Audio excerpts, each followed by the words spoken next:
the New Zealand Tech Podcast, brought to you by Gorilla Technology, proactive and strategic IT. Hey folks, greetings and welcome along to the New Zealand Tech Podcast. I'm your host, Paul Spain, and today, great to have David McDonald here. How are you, David? Yeah, pretty good. Thanks for having me on the show. It's great. Oh, real privilege to have you here. Maybe you can give a quick intro where you fit into this big wide world of tech in New Zealand. Yeah, interesting. So I've been around the tech industry in New Zealand for quite a while now. Did a stint over in Australia and Japan along the way, along my journey. And right now, back in New Zealand, heading up the company Altered State Machine, which is it's a protocol for what we call non-fungible intelligence.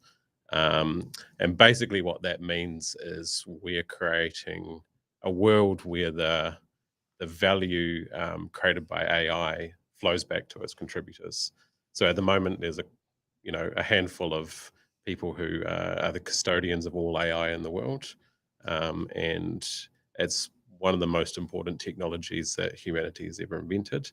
And we're creating tools and platform and protocol to allow the people who are contributing to the AI to actually benefit from the value that's created there. So sounds pretty mission. Exciting. Yeah. It's really cool. It's really cool.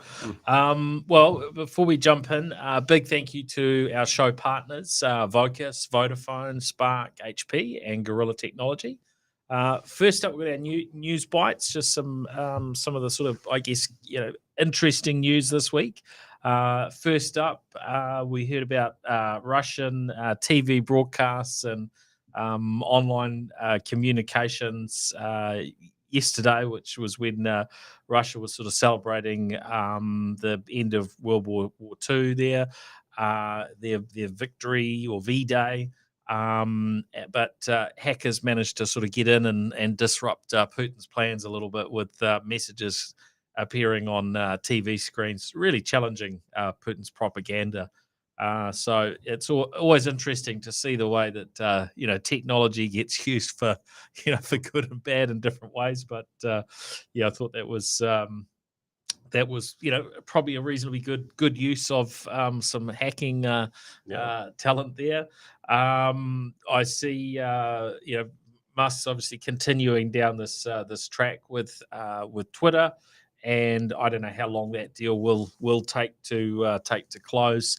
But yeah, it will be quite fascinating to see how that actually ends up, and looking at some of the regulation that the EU are putting into play, and how maybe that will curtail some of Musk's ambitions. But as latest, I've seen a couple of different things. One suggesting he's hoping to double the number of users for Twitter, and another one sort of talking about 4xing Twitter. So interesting times ahead. And then I talked to somebody from Tesla yesterday who was maybe a little bit concerned that Elon might be taking his eye off more what they might consider more important matters. So we'll see how that plays out.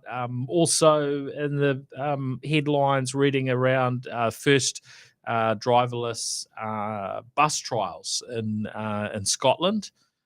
So yeah, we keep hearing about autonomous vehicle testing. So that one's going to be an interesting one to follow. BBC and others reporting on that, and then China following in the footsteps of the US by allowing autonomous robo-taxis without a sort of a safety driver on board. A couple of companies there, Baidu and Pony.ai, involved in that one. And the other headline was Rocket Lab. Very pleasing to watch the footage of them having a helicopter catch a falling Electron rocket last week. I thought that was pretty spectacular. It was, I'm sure, a little bit disappointing for them that the pilot felt it was appropriate to release that rocket. But a bit concerned, I think, with how that was flying. The helicopter was flying after catching it, but the fact they've had that success under their belt now, presumably won't be too long before that just becomes the normal way of them capturing and managing to reuse their rockets. And it does seem very sort of Kiwi number 8 wire in a way, but I think this was a concept that had been around before. The idea had certainly been kicked around before Rocket Lab picked it up, but they've done it, and it's pretty phenomenal. And another successful deployment of satellites, 34 satellites last week. So just strength to strength. Now into New Zealand happenings. There's been a bit of tech that's come out and provides capability for detecting diabetes and other diseases. Tech from New Zealand, which is always good to hear about. And of course, New Zealand is a place where we have some pretty major issues with diabetes. 280,000 New Zealanders, and the I guess part of the challenge is being able to catch it early. So this company, THEIA, have been working on it, and they're using this imaging tech that basically takes a good close look at the eye, and then from what they can actually see that's going on with the blood vessels and so on in the eye, they can make a bit of a call from that, and seem to have a very high success rate. Looks like they're using machine learning to be able to recognize the unique differences for those that maybe at some stage of diabetes. Seems like a pretty good use of technology, doesn't it? Yeah, I would say so. And this kind of you're seeing all this AI machine learning innovation really starting to spring up around us right now, and in interesting places. I think before it was kind of that classic, you watched a sci-fi film from the 80s and you've got this robot talking back to you, and that was the world's idea of AI for a while. But to see it popping up in other places that are super useful and really specialized like that is awesome to see.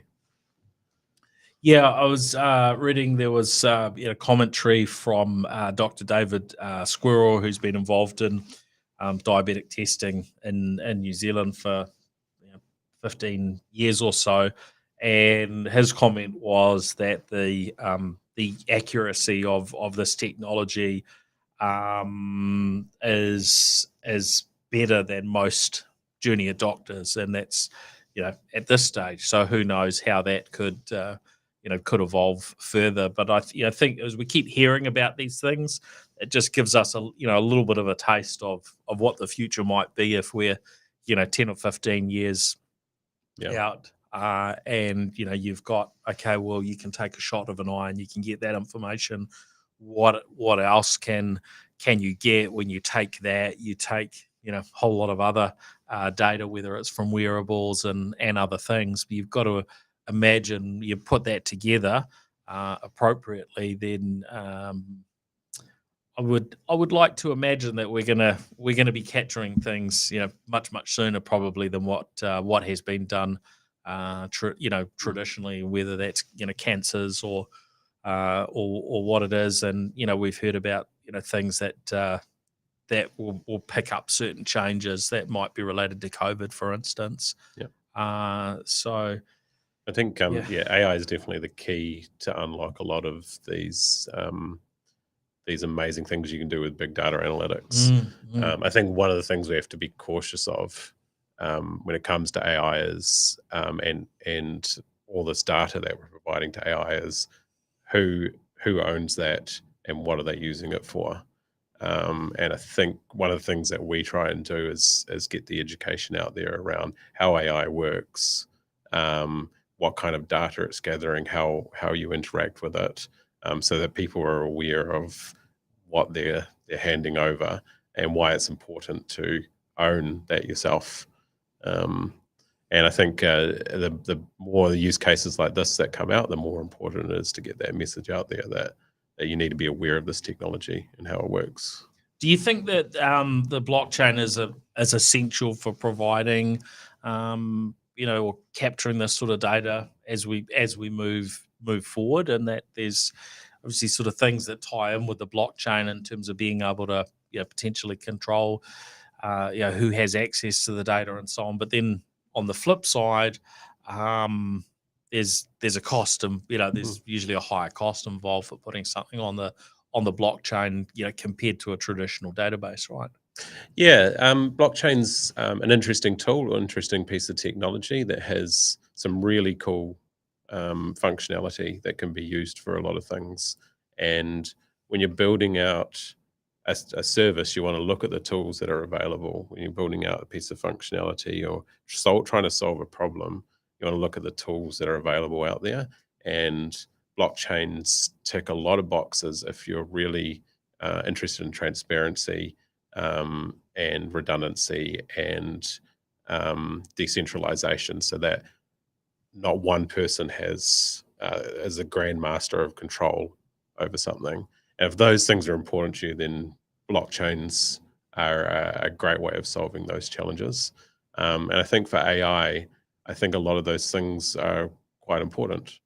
I wouldn't be going and storing big, petabyte deep learning models on chain, because that would cost more money than the world has, and it's probably not appropriate for doing something like that. But fractionalizing ownership and control and governance over something like that's really important. That's handling people's medical records is something that blockchains can be really useful for.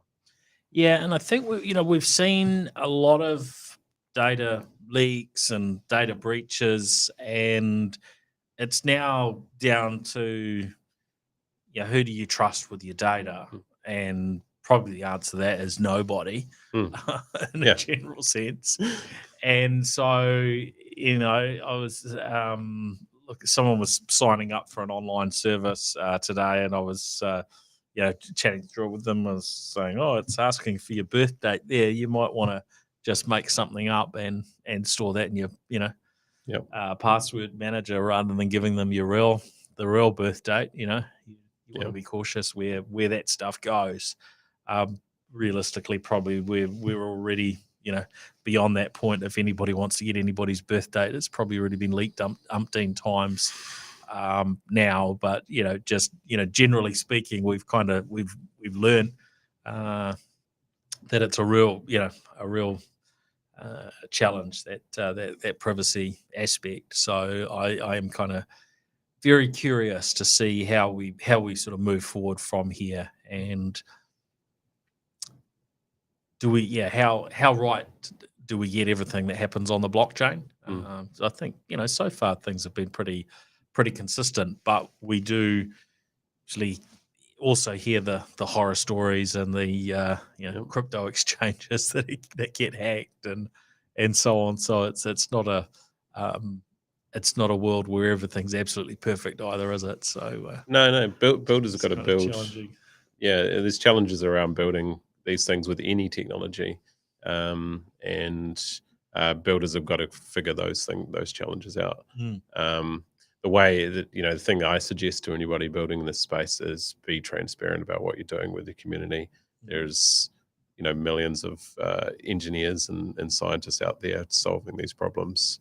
Crowdsource that information, which this sort of open source space allows us to do. Yeah.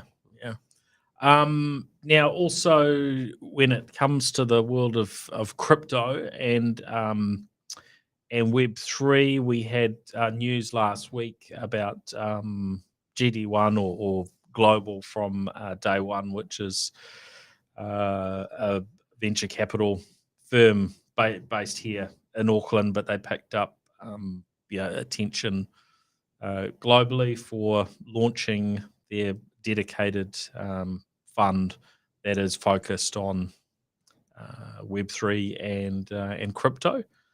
So I thought, it's just good to see New Zealand doing things that are really attracting global attention.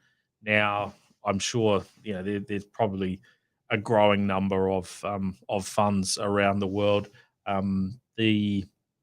This news sort of came through as this being New Zealand's sort of first fund of this type. Now, before starting Altered State Machine, you were working with Centrality, which I'm guessing Centrality is also a shareholder in ASM. I haven't gone through the company records to have a big breakdown, but you've got a connection there. But Centrality also, funds a lot of these projects, right? Yeah, it's a fund. Yeah. I think so. It's kind of split out into two funds now. And Aaron McDonald's probably the guy to talk to this. But yeah, we must catch up with Aaron again at some stage. I definitely agree. It was always a good talk. But I think there's about 60 portfolio companies that have come out of the sort of incubation and sort of venture studio project under Centrality. A lot of really awesome Kiwi innovation that's come out of that process. I think they've been around 6 or 7 years now, funding these kinds of projects. And pretty big numbers of investment if we sort of stack it up. I know this is sort of a $5 million fund, but I think Centrality is and the investment that's already gone in this world from a Kiwi perspective is it's pretty significant to date. Yeah, and I think New Zealand's starting to be seen as a leader in the space worldwide, and that's the feedback I talk with. A lot of companies in the industry and also other investors in this industry, and traditional investment sort of industry, Silicon Valley kind of traditional stuff. Yep. And New Zealand's pop is definitely on everybody's radar for a lot of the projects that are coming out in the Web3 space. Yep. Yeah, I mean it's pretty encouraging to see what's happened, here in New Zealand to date. And although if we look at, say, the NFTs and the non-fungible sort of token world, that's I guess as volatile as kind of anything that involves cryptocurrency. So it can be all over the place, sort of numbers wise. But we've seen some pretty big numbers there in terms of I'm not sure the market cap term usually gets associated with NFTs, but but looking at some of the numbers with the work with non-fungible labs and what you guys have been doing, certainly at times well into the hundreds of millions of dollars in terms of a market cap, if that's a thing that you can apply to NFTs. Yeah. I probably wouldn't apply that metric because it is a bit of a paradigm shift for content creation and community participation. And I think the industry is going to get better at describing as it goes along. There's a lot of innovation, a lot of people trying things out in this space, and we're seeing some really cool stuff pop up, and people building some really awesome stuff. But I don't think I've worked in an industry where I as a CEO of a company are so close to the community that's using what we're building. And often they're building it right alongside us, which is a really interesting kind of paradigm shift. Yeah, it does seem to be moving very, very fast. So, look, I think there being multiple channels through which people can launch these startups in this space has got to be good. But there seems to be a lot of collaboration at the moment. I'm not seeing like that people are off necessarily just doing their own thing and kind of disappearing into a back room, but it does seem like there's a lot of wisdom around collaborating, and a lot of people crossing over and working together. Is that so your view on how things are going to date? Yeah, definitely. So this is the thing. This is the big, powerful thing about open source building, is that it is a collaborative process at its core, and you can stack innovation on top of innovation, like no other industry can. And we've got the sort of alter state machine, non-fungible labs, centrality, silo kind of ecosystem. We're all collaborating together and innovating, but we're also working externally with other projects. Like, wow, you've got a really cool asset and you're building some really cool technology. Would it be cool if we can, do this? It could be even the same assets that we're building. There's opportunities like, okay, those things can exist in the same world and interact with each other in interesting ways. Or, I've solved this really complex technical problem with the smart contracts on the blockchain.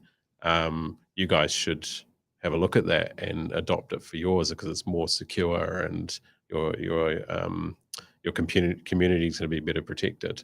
So those sorts of things, is the thing I love about this open metaverse space, for want of a better word. Where that collaboration is at the core of what we're doing. Yep. Oh, it's really exciting. Well, we'll probably have to tap in with Vignesh Kumar at some stage from GD1 and hear a little bit more around what they've got planned and what's going on. But look, I think it's really good, and it's I guess it's at times it's a little bit scary when I look in and see how volatile some of these things are. But for what you're doing with Altered State Machine, you seem to be well funded. You've got what size is your team now working on? I think we're getting up around the 50 mark at the moment. So that covers obviously engineering, engineering and science and research, all the way through to design and creative, and then community and marketing and strategy and those other departments. Very technology heavy company, as you would expect when you're talking about AI. And we're growing. We're still in a growth phase where we're hiring pretty much as fast as the pipelines allow us to hire. Mostly New Zealand based, because we have a fantastic talent pool here in New Zealand of some of the smartest people in the world, in my opinion. And we're kind of proving that now, which is awesome. But we do have offshore staff members as well, based out of the US, Australia, and design resources that come from different places as well. So that's pretty exciting, because how long have you been going with ASM? Officially incorporation date, a little over a year now. I started building the prototype, this specific version of the prototype that we based Altered State Machine off, probably a couple years, 2.5 years ago, maybe. It's hard to track time in the age of COVID. But sure. That's my guess. So it's been only officially having our doors open for a year. It's been a pretty big year. Yeah. And so to break this down a little bit for people, as a company that's working in the world of NFTs, artificial intelligence, how do you fund what you do? Because a headcount of 50 people, that's and I'm picking that these are folks that aren't quite at very near the minimum wage level. No, you've got some real talent in there, right? Yep. So reasonably expensive. So how does that work out from a funding perspective? And selling NFTs. What does that bring in, and how does that all fit together, sort of financially wise? Because you seem like you've got a fair runway ahead. Yep. Yeah. So yeah, it's interesting. First of all, this isn't our first rodeo. We've been as sort of saying earlier, we've been in the space for about 6 or 7 years. So, and we've incubated a few projects. I think 60, around about 60 in total through that process, which is a phenomenal number in and of itself. Especially you're looking at each thing, and it's not usually just a tiny project, right? No, and yeah, it is a massive undertaking founding a company, and I, from personal experience, my hat goes off to anybody who attempts it. It's I haven't met a founder that hasn't put their heart and soul into what they've built. So it's a difficult process, and I personally have been involved in probably a good dozen of those companies, helping out in various ways. Aaron has obviously been involved in all of them. And when we founded Altered State Machine, we initially funded it with our own money because we believed in the project, and got it to the point where we could go out to the market and show people, hey, this is what we've built and this is what we're doing. Do you want to be on the journey with us? And the first initial small round of funding was what's called a SAFT round, which is a simple. Do you have that? I did have that here, didn't I? Hold on. Bear with me. We forget these terms. Yeah. So many acronyms in this space. Simple agreement for future tokens. Right. Simple agreement for future tokens. Yeah, thank you. Which was a SAFT round, and so we sold a small amount of the tokens to the early contributors. So we had people like Delphi Digital, who are massive in the space internationally, Polygon, Animoca Brands, led by a place called Shisha Finance, and a number of other really high quality investors in the early round who could bring in community and support and different tools to add value to what we were building. So that's, I think it's really important when you're looking for investors. Sometimes it's easier just to take money because it's there. But what you want to do is you want to find people who can really add value to what you're building. So for us, number one was community and support around that. Number two was what Delphi's provided, who are really industry experts in the economics side of blockchain, and we consulted very closely with them on how we've rolled things out.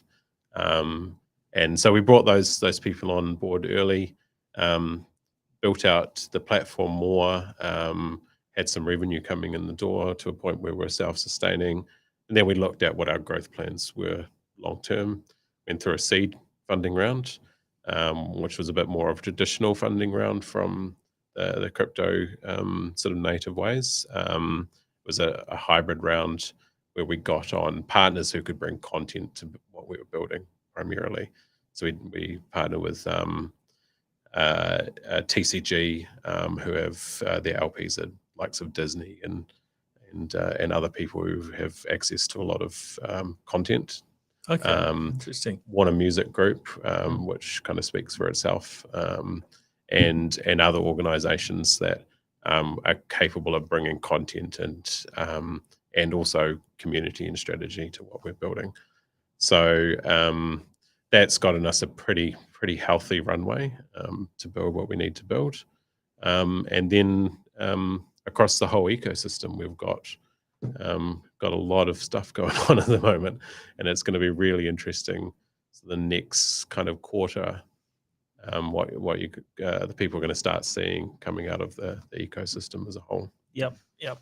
And so at the moment, if people are kind of curious, what can they go online and find about Altered State Machine? Because you've got NFTs, they can go to OpenSea and see things there. What do you want to walk us through Yeah. a little bit, sort of what folks are able to see today, and then a little bit of what that future actually looks like? Yeah, so we have first place is obviously our website, so you can go through the sort of very high level overview of what we're building. If you want to dive That's real deep, alteredstatemachine.xyz. that's the one. Yep. Yeah. Why XYZ? It's because you'll notice that a lot of the companies in the ecosystem use the .xyz, so we can be consistent across the board. So Centrality used the .ai, which was all the rage back in the day. Back in the days, not that long ago. crypto years and like dog years, man. it's a lifetime ago. And these .eth type domains. ENS domains, they're good. So yes, obviously the website, the white paper, if you really want to dive into sort of the original vision of where we're going, you can find that on the website. And then obviously OpenSea to see the assets that we're producing. So one of the really important things for us was we're building something that's quite technically complex, but we want to be able to tell a story about the technology that we're building, because that's how you get engagement and you make it an immersive experience.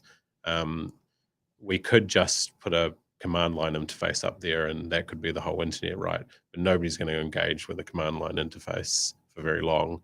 That's why the internet's become this rich kind of experience, multimedia experience that people interact with.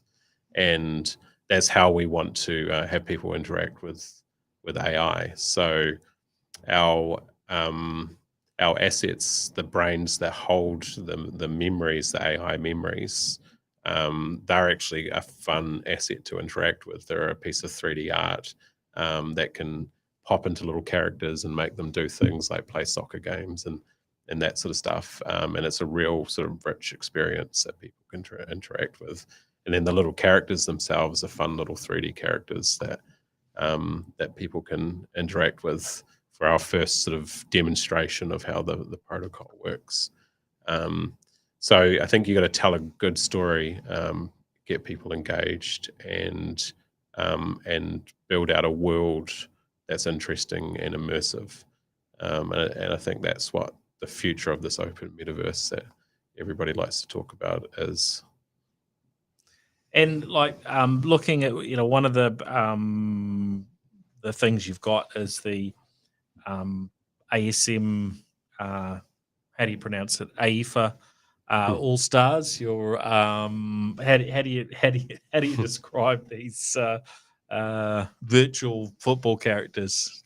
Walk us through that. Yeah. So one of the first prototypes, actually, the prototype that I built out to start Altered State Machine was this little soccer game where these little AIs played soccer against each other autonomously, and you could tweak some stuff in the background like a football manager to get them to behave and learn in different ways and create interesting strategies as a team. Yeah. And everyone was like, that's a great demo, like that should be a game in itself. So at some point that became our first sort of demonstration of how to use the protocol and the platform and the tools. And that kind of, through the interaction with our community, that took on a life of its own, where they're like, actually, we really want to play this game. That's a thing on its own.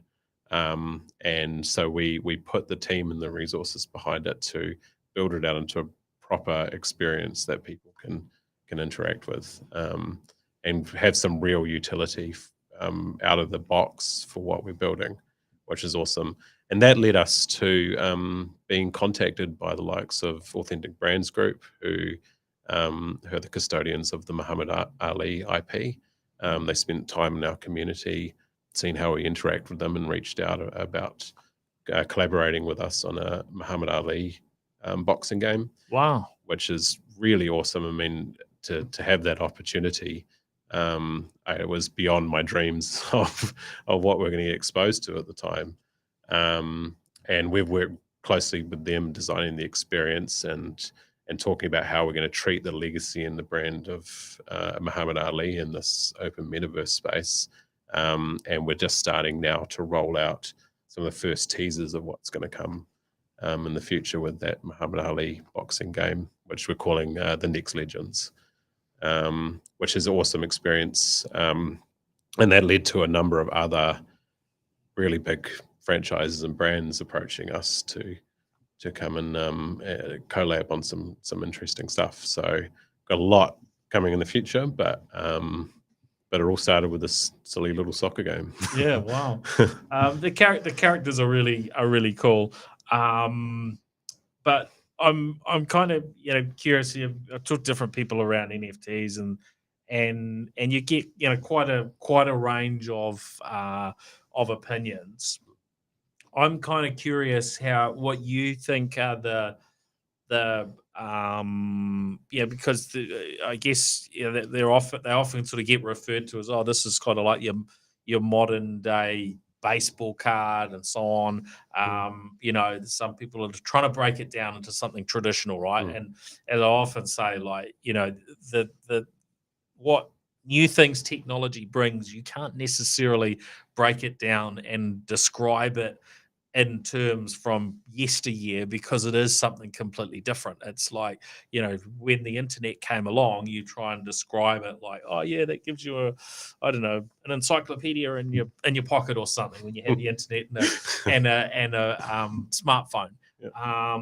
But none of these descriptions really completely cover them, and you've got to actually experience these things to understand it. And I think we're kind of coming into that with the world of non-fungible tokens and blockchain. Is we're still in quite this early state. Yes, there's a lot of people are sort of investing or throwing money in, sort of hoping they're going to 100x whatever they they put in and so on. But I'm kind of curious from your perspective in terms of what do you see as the hallmarks of those sort of NFT projects that are going to have success longer term? Yeah, that is a tough question to ask someone. It's kind of let me gaze into my crystal ball. But well, I mean, if but you I look do, at the moment, right, you can see certain things of those projects that go well. And you talked about your partnership there with Muhammad Ali Foundation. So through a Authentic Brands Group. Yep. And so you notice things that do really well, and then you notice other things that they may do well for a little bit of time, and then they sort of they fizzle out. Crystal ball aside, I do have a strong opinion on this. So I think there's a couple of approaches companies take to NFT projects, and I'll try and remain sort of neutral in describing these. There is the sort of the financial gain approach, where they think they can produce something, make enough noise about it to get enough people to buy into it, and that's the purpose of the NFT. And we see quite a few of those out there. There's the cultural and artistic approach, where I've actually got a message to put out there to the world, and I'm interested to see what their opinion is. There's some really cool projects out there that are doing that, and they're centered around the artistic value of the work that they're producing. Yep. And then there's the utility, that's I'm building something really cool that happens to NFTs happen to be the right solution to solve this problem I've got for what I'm building. And those kinds of projects are usually thinking a little bit further down the road about what the future is going to be in this new immersive space that we're moving into. And I've worked with and talk to a lot of projects in this space, and some of them are doing such awesome stuff, and some of the artwork out there is really cool. And art is very subjective, and it's not everybody's flavor, but I've got NFTs that are, not super popular, but I love them because it's a cool little thing that kind of just, tugged at my heartstrings or something. Yeah. And But then, it might be worth 10 grand, right? Which is really hard for some people to get their head around. yeah, mostly they're worth not anything, Yeah. but some projects are building culture around what they're doing. So you look at like Bored Apes, and some of the other larger projects. Their mission is to build, culture and community around something, which is an important thing, and people do find value in that. So that's why they've attracted people for those reasons. We're focusing obviously really heavily on the technology side of what we're doing, but we're not forgetting the artistic side. Our little, cute little 3D models are technically complex because they're fully rigged and 3D and animated interactive, as opposed to most NFTs, which are just, sort of JPEGs, pictures of things. And you can completely customize them yourself. So you can, choose different hats and put on different eyes, or, octopus arms, or whatever you want. Yeah. So it's an interactive thing. And we wanted to push the technology as far as we could. And every time we release something, we want to push the technology as far as we could beyond that sort of initial JPEG idea. Yeah.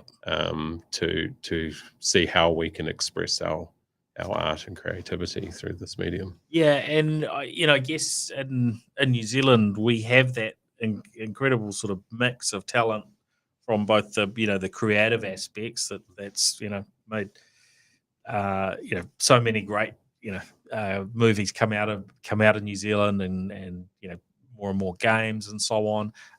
We've got that side with the technical talent, and that seems to be quite a key as far as the world of NFTs is concerned, to be able to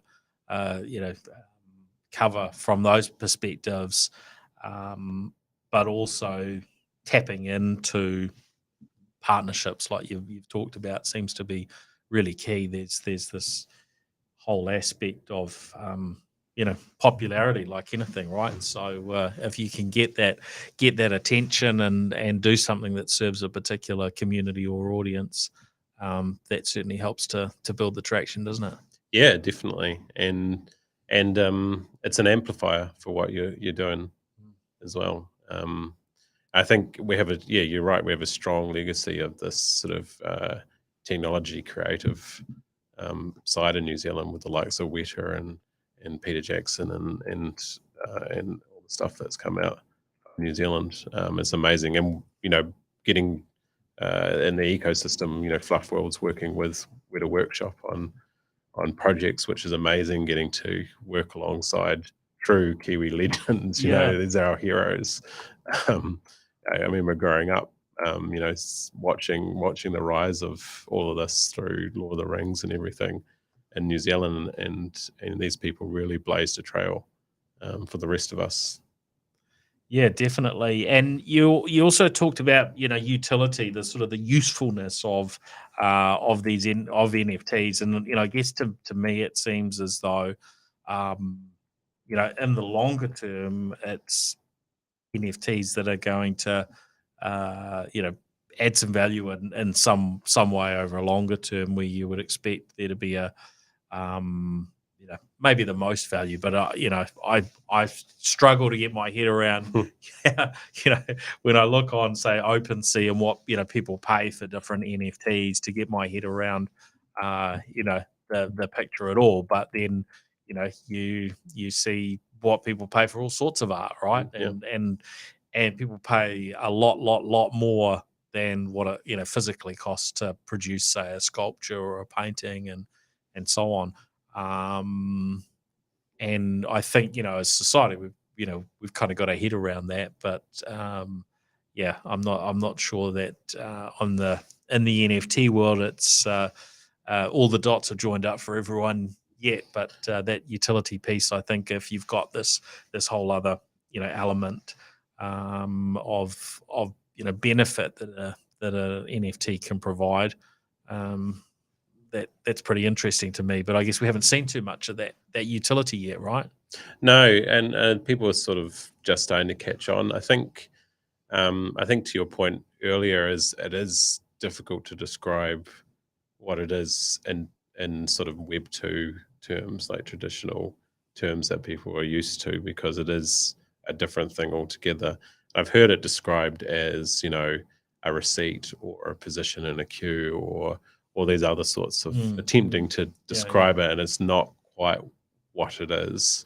And it's not until you interact with it that you sort of get a sense for what the difference is from what you've traditionally interacted with. And if you look at a JPEG, essentially it's a piece of code, right? And when you look at it that way, all programs and everything you do online and everything you interact with in the digital space is code. So if you're writing a piece of code, whether you're creating a JPEG or writing an AI, and being able to have a native way to trade, prove ownership, and prove uniqueness of a piece of digital code is important to what you're building, then NFTs are probably a great choice. And that's the way that people have got to start thinking about when they're building things, not like, I want to put a JPEG out there and make money. That's I think that's the wrong angle to look at it. Yeah. Now, we did have a couple of other topics we were going to delve into today. I saw the announcement come through. Apple, Google, and Microsoft collaborating on a passwordless future for us all, which sounds pretty good, actually. I was on a radio station this morning. They asked me to have a word to their audience about cybersecurity. What is it that people need to do, and the aspect of how we look after and maintain and keep our passwords unique, password managers, multi-factor authentication. That sort of at the core at this point of addressing so many cybersecurity issues that tend to come back to people's accounts getting compromised because maybe they didn't have multi-factor authentication in place, or they used a really stupid password, or it's a password that has already been compromised in the past and is floating around out there in the public. And I know we've seen some of this effort in the past to go passwordless. I've got an old Hotmail account which I set up onto passwordless, I don't know, year or so back, and it makes makes a fair bit of sense to be going down that track from this perspective of actually bringing down our cybersecurity risks. What are your thoughts, and do you think this stuff can apply into will be able to apply ultimately into because behind the scenes there's there I guess effectively is a password, a token, and so on, but you just don't see it. So would you see this applying in the future in the blockchain world as well? Yeah, it's the lifelong cat and mouse game. That age-old cat and mouse game of people trying to build things and then people looking for ways to exploit those things. And the I think the digital and online world has amplified that in a massive way. I remember back when I was a kid, we used to get scam calls on the phone, a little rotary phone. And that was, that's how you got scammed back then. Somebody would call you and get your bank details or credit card number or whatever it was. And then the evolution of that scam has just evolved into the crypto space, where the exact same scam's being run today, where people are just going and fishing for personal information to steal money from them. So Um, and I think passwords are a big attack vector for these sorts of things. And I'm interested to see how the big tech companies are looking to solve that problem, and whether those hackers are going to find a way around it real quick.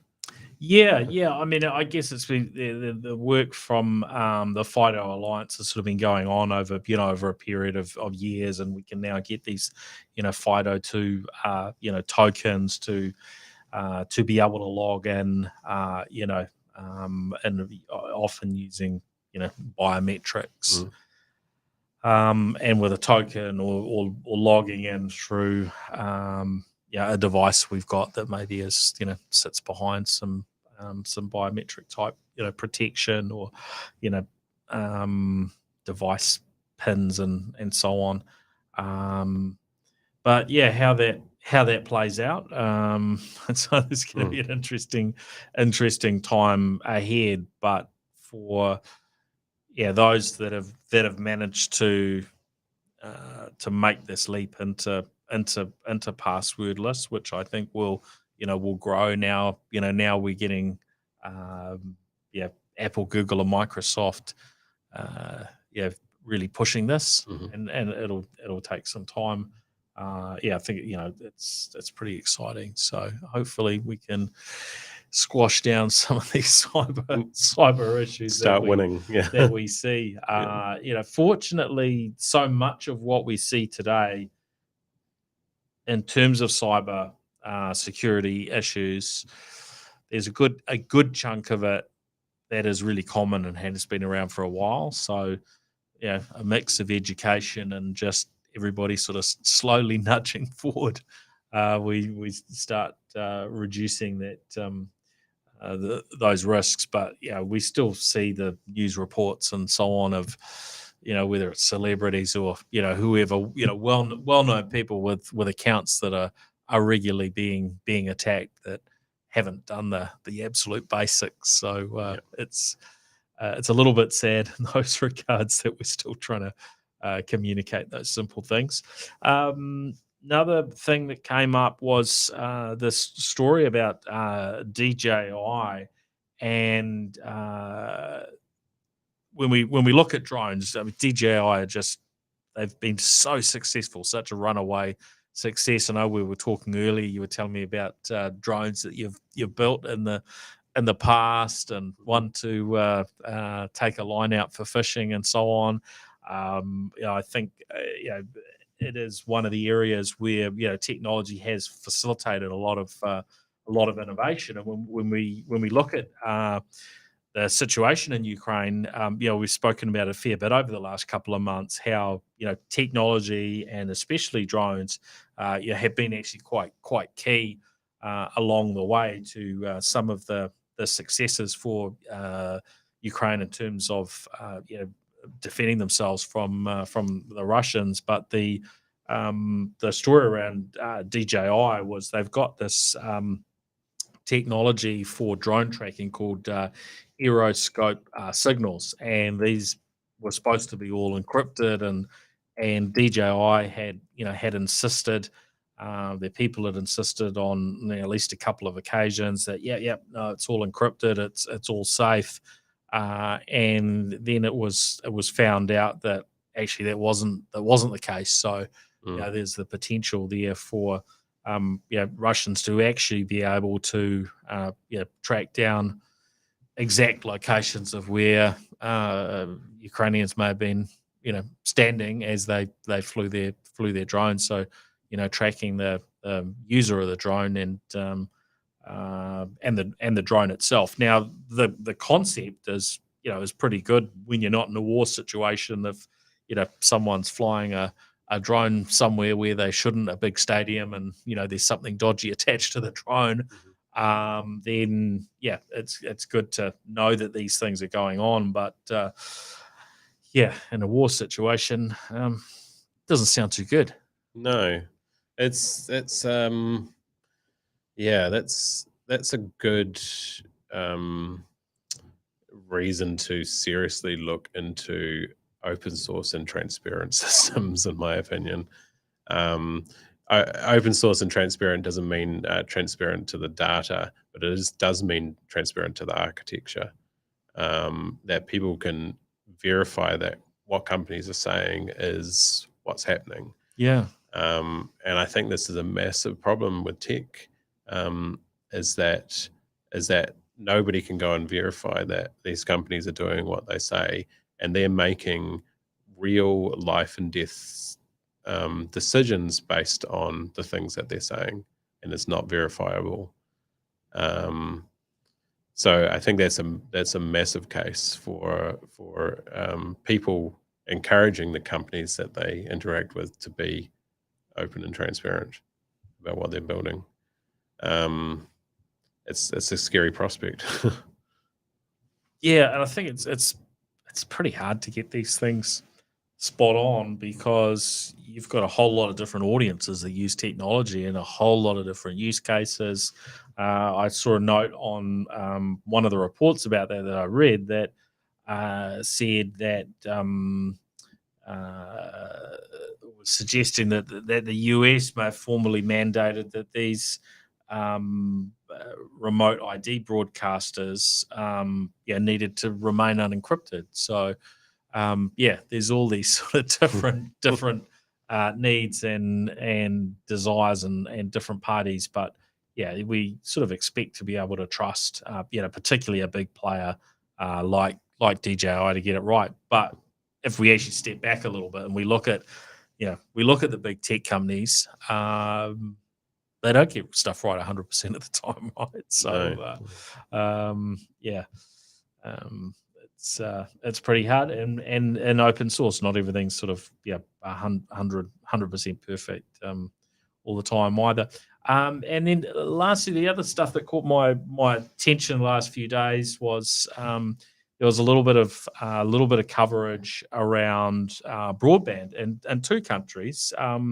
One, Australia, with their national broadband network, and we see their sort of promise from Labor, if they get into government at the upcoming election there, that they would, for Australians who are within the sort of the fixed line footprint, that 90% of those would get gigabit fiber access. I couldn't find anywhere where that breaks that down to how that actually compares with New Zealand. I mean, we know for New Zealand we're getting, and we're not far off it now. 87% of the entire population are getting fiber access to premises. So doesn't sound like they're going that far. And of course they're despite starting before New Zealand, they're still playing catch up and having burned tens of billions. But I think that must be encouraging for some. And I know a lot of Kiwis live in Australia, so it'll be interesting to see how that plays out.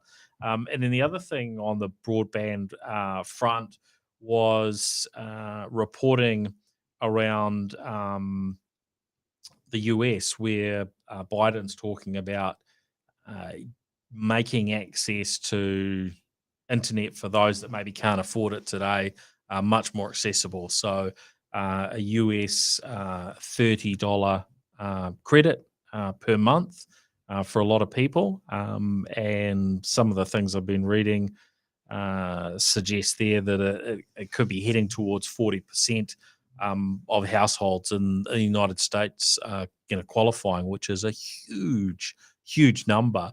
I would have thought, if we sort of just were to look at New Zealand and you would look at those that don't have broadband at the moment, it'd be a lot less than 40% of the population. Oh yeah. And probably the case in the US as well. But I can see that being really transformative, and it is a genuine challenge today, that digital divide of folks that would struggle to afford it. And by the sounds of it, reading about some of the internet providers that have come on board that $30 credit would be enough for them to deliver, high-speed broadband into homes. That may mean some of them changing their plans. So Verizon made a comment that they'd bring down their $40 plan to $30, and therefore, homes would be getting it for free. Which sounds pretty cool to me. Yeah, it's awesome. I mean, I guess the question had to be asked: at what point is access to the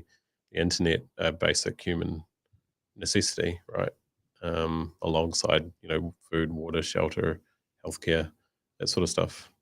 Yeah, look, I mean, it is so important, and of course we can cope without it a bit longer than we can cope without water and so on. But and some of us probably wish that its access wasn't as widespread as what it is.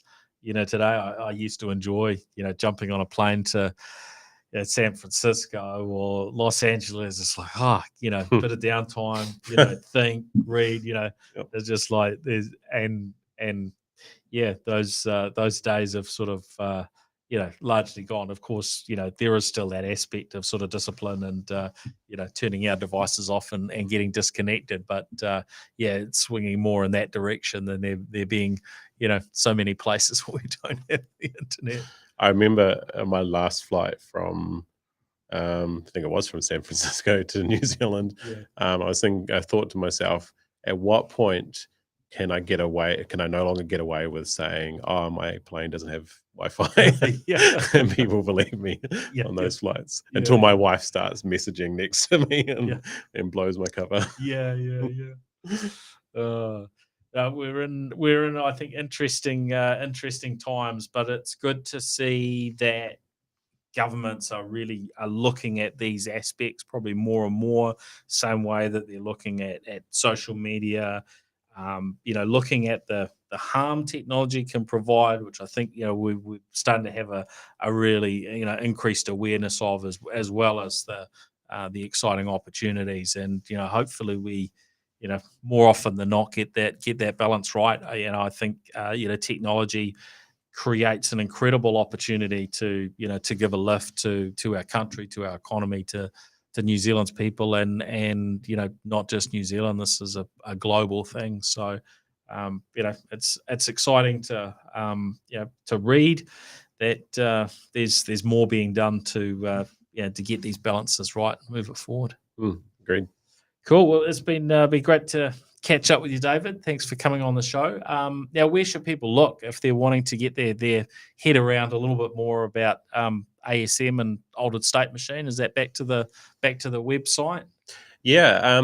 So head on over to the website or our Twitter account and jump into our Discord. I don't recommend anybody go and buy NFTs without jumping in and talking to the community, finding out what's going on, what they're actually building, what the community's like, whether you identify with their values. I highly recommend don't go and buy our NFTs until you jump in our Discord and our Twitter and see what we're about. I'm on there a lot, and I love answering questions about this thing I'm incredibly passionate about. Yeah, Discord seems to be the big thing, and Twitter as well seems to be reasonably active as far as the world of NFTs and blockchain type things as well, right? Yeah. Those are the two hotspots for sure. Yeah, good. Excellent. All right. Well, thanks for that. And thanks everyone for listening in and for joining us on NZ Tech Podcast this week. We will be back again with you more than likely similar time next week. All right. Awesome. Cheers. Thanks, guys. Thanks, David. The New Zealand Tech Podcast, brought to you by Gorilla Technology, proactive and strategic IT.